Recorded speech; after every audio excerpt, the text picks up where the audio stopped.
Something completely destroyed our yard over here, ripping up all the grass, all the weeds, everything, turning it just into, well, when it rains, it just turns into a big pool of mud. In this video, we're going to talk about what destroyed that and what we're doing about it.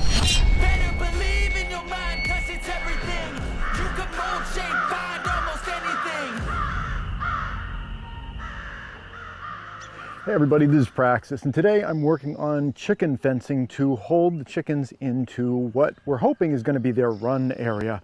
If you've ever had chickens, you know that they are professional lawn destroyers or yard destroyers. They just go around and, well, I chose this location because I think it's pretty stark. They were hanging out in the front of the house here, and they've completely just killed all the grass and weeds and everything over in that area. And this is the area that they've kind of yet to get into, but you know, eventually they're going to get here as well. They just rip and rip and rip and rip, and they just kind of keep going. So what we're trying to do is try to keep them into their run area, but I also want to do it in a way that is attractive and looks nice because, you know, why not? So what we're doing is building some fence paneling that goes into some pressure treated posts, which I stuck into the ground last year. If you want to check out that video, here's a link to that video about me making the posts that go into the ground down into concrete.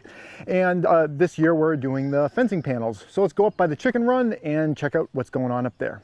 This is one of the two gates that we have for our chicken run area. You can see that there's a concrete threshold that we have on the bottom there. The reason for that is so that when the gate swings, it can get really down close to this bottom surface, down close to the ground. If we had it down close to the ground and it wasn't a concrete threshold, it would be down near the dirt and the mud, and there'd be like bumps and things in the winter, there'd be heaves, and it would make it for a hard swing. So I decided to make this nice concrete threshold so we can cut really close down to there. Now this panel over here on this side is all set. We've got it attached to these posts here, and at the bottom there is 1-inch mesh, and at the top there is 2 by 4-inch mesh.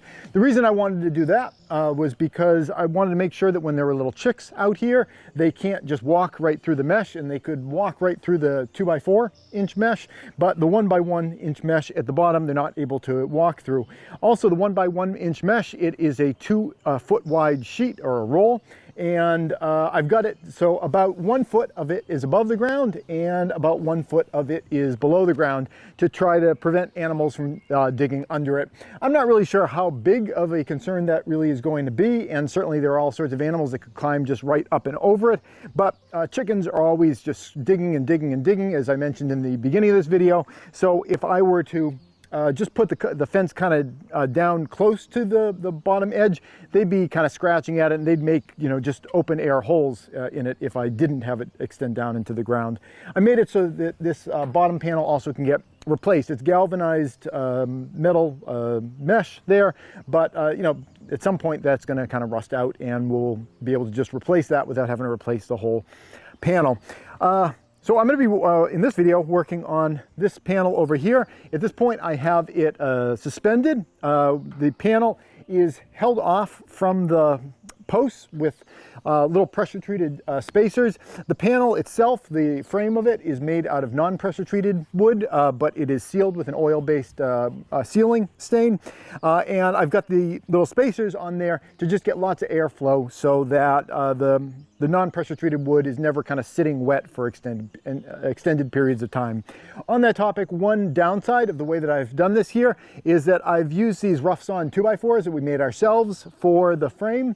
There's some downside to that. They have a flat top surface, you know, right on the top, and then on the lower area, and that is going to tend to accumulate water, where water will puddle and pool on there, whereas if we were using round posts, the water would shed off them a little bit better. So that is one downside of this, but the reason I'm using it is just because it's easy for me to make these things with our lumber mill, and it's not easy for me to make posts, and I was trying to make as much of this from the lumber that we can harvest right from the land and create right here off of our land. You know, now there are a bunch of different ways that I could have addressed that. I could have just, you know, taken poles or whatever, you know. This is just the way that I chose to do it, but I recognize that that is one potential downside, is that being flat on the top, it's, you know, snow and stuff like that, it'll just pile up. So suck it up, Praxis. That's just life. All right, so the step I want to show in this video is this. I've got the the 1-inch mesh here, and we're going to be sticking it underneath in the trench that I pre-dug before I put this panel in place. I threw a couple of the panels in place before I dug the trench, and then realized it was a heck of a lot easier to dig the trench before the, the fence is in your way. In order to be able to put the fence here while there was a trench and everything underneath, I needed to put this spacer, and I'm going to remove this spacer right here. This just supported the fence while I was getting it roughly into place. These little wedge boards got it to just up to the right height, and it was all sitting on this 8-inch cinder block, which I can now just drop right there. Here's our fence. Now, before I put this in, I want to just show what I did to the ends.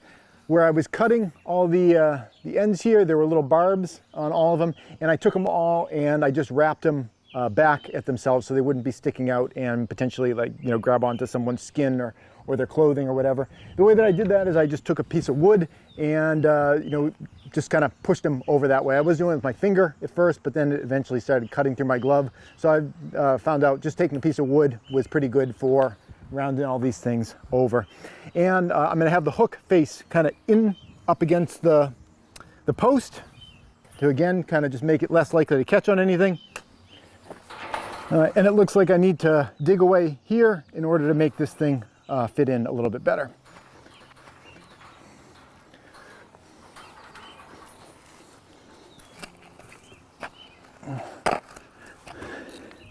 Okay, we'll see if that fits in now. Okay, that's a little bit better. I think the other side might need the same treatment. Okay, at this point, both sides are working out pretty well. They're able to kind of tuck right up against the concrete post that I've got. And now what I want to do is just fold this underneath the other larger gauge fence. I picked the most awkward one to demo on camera, didn't I? Duck under this peach tree the whole time. All right. And the reason for this is I want to have the heavy wire holding down the thinner wire. All right, that seems to hang out in there pretty well. You just got to set this 1-inch mesh at the proper height.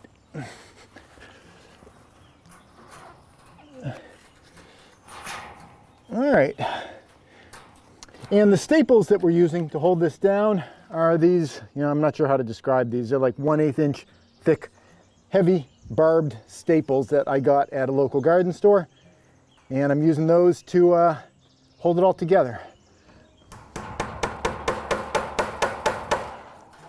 All right.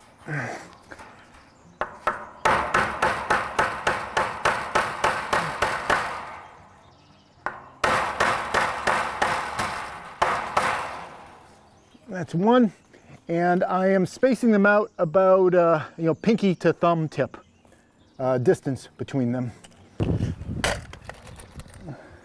Okay, last one. When I'm putting in the staples by the corners, I'm not putting them super close to the corner because I don't want to split the wood out. So I'm putting them, I don't know, good 3 inches back, just to avoid splitting out the wood at the corner.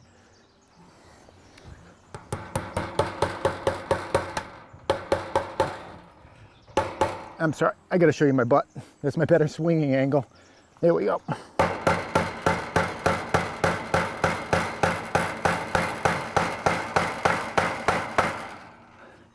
All right, cool. So this is all retained up against the wood here. The whole fence panel is retained. And now the last step is just getting this dirt back into the little channel I got here.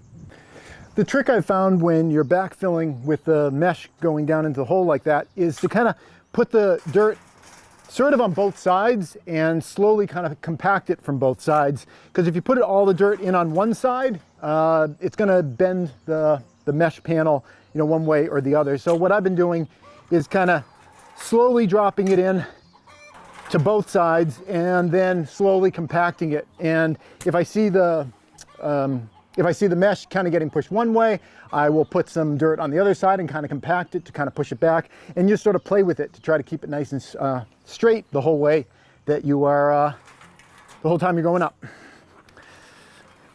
On this side, I see that the mesh panel is already kind of bowing in a little bit. So what I'm going to do is put some dirt on this side and compact it with a board, just kind of like this, tapping it in until I see the fencing is nice and straight again, and then I'll start dropping dirt in from the other side, which it's nice to work here because I've got the gate right there. If you're in the middle of a fence that's really long, it would pay to have two people on either side so you can kind of go back and forth. And so one person can kind of pack from one side and then wait if they need to while the other person compacts from the reverse side. Working solo as I am, I'm just lucky that I have a gate there. All right. And this is kind of one of my favorite parts of this sort of work is kind of the last smoothing at the end. I don't have one here with me right now. I'm not going to be using it, but I love using a straight rake to just smooth everything out. Then give it that final pass. This is looking pretty good, and it's got to tidy up the inside. So this whole section of wall is now done. We've got 3 panels here between our house and our shed. We're using the shed as part of our fence run. The only thing remaining here is I just got to put a gate in, and then there's a heck of a lot of more fence. It goes off into the woods over there. But piece by piece, putting it in, and this fence should last a while. All the wood is held up off the ground. It's either pressure treated or treated with a nice waterproofing seal, and it's easy to kind of retreat this year after year, especially on the top surfaces. Just give it a little top coat now and then. That's it. Thanks for watching. Hey YouTube preppers, if you enjoyed this video, here's another that I think you might like. But before you click on it, I wanted to take a moment to thank all the people you see on the right-hand side of your screen. They help to support all the work that I do here over at patreon.com. If you'd like to join them and get your name added to the list, the link's below.